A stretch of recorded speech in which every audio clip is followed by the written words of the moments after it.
যেই ছেলেটা এই দেশের জন্য আমাদেরকে মুক্ত আর আজাদ করার জন্য আমরা কিভাবে গোলামির জিঞ্জির থেকে বাঁচতে পারি, আমরা কিভাবে মাথা উঁচু করে বিশ্বের দরবারে দাঁড়াতে পারি, আমরা কিভাবে ভারতীয় আধিপত্য থেকে মুক্ত হয়ে মাথা উঁচু করে দাঁড়াই, আমরা কিভাবে সগর্বে চলি, আমরা যাতে আজাদ হতে পারি, সেজন্য সে মুক্ত মনে কথা বলেছিল, ভারতীয় আধিপত্যের বিরুদ্ধে কথা বলেছিল।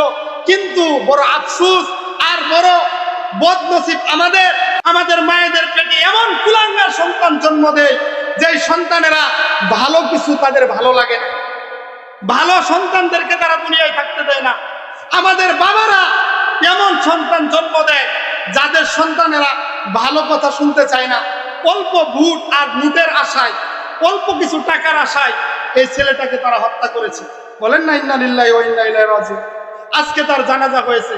শরীফ উসমান হাদি, তার কথা কি বলবো, আকাশ বাতাস ভারী হয়ে গেছে, প্রত্যেকটা মানুষের হৃদয়ে রক্তক্ষরণ হচ্ছে।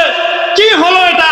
কিন্তু আমাদের কথা স্পষ্ট, যতদিন এই বাংলাদেশ থাকবে, এই ভূখণ্ড থাকবে, যতদিন চন্দ্র সূর্য চলবে, আমাদের সন্তানরা দুনিয়ায় থাকবে, ততদিন পর্যন্ত আমরা আজাদির লড়াই করে যাব, আমরা মুক্ত হব, আমরা মাথা উঁচু করে দাঁড়াবো, আমরা ভারতীয় আধিপত্যবাদকে আমাদের এই দেশে ঠাঁই দেব না, দেব না, দেব না। কথা বলেন ঠিক কিনা?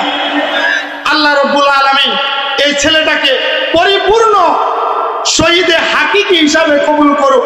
সাথে সাথে আল্লাহ তাআলা তার কবরকে জান্নাতের বাগান বানিয়ে দে, তাকে ওসিলা করে আমাদেরকেও মাফ করে দে, আমাদের এই বাংলাদেশকে আজাদ বাংলাদেশ হিসাবে, মুক্ত বাংলাদেশ হিসাবে, একটা সার্বভৌম এবং স্বাধীন রাষ্ট্র হিসাবে দুনিয়াতে মাথা উঁচু করে দাঁড় করানোর তৌফিক দান করুক।